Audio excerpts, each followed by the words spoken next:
Herri hau bizirik dirau, herri hau zutik dago, eta beraz hori gatoz ospatzera hiriburu buruzagi honetara.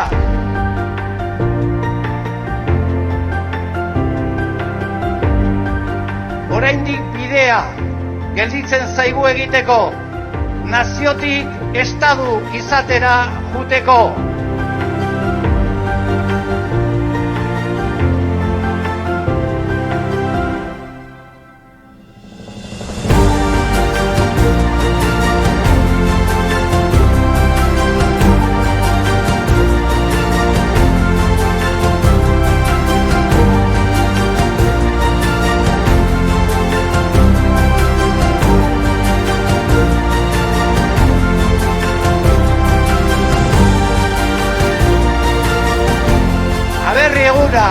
Munduan zehar dauden euskaldun guztiekin, ideologia anitzak dituztenekin, eguna ospatzekoa da.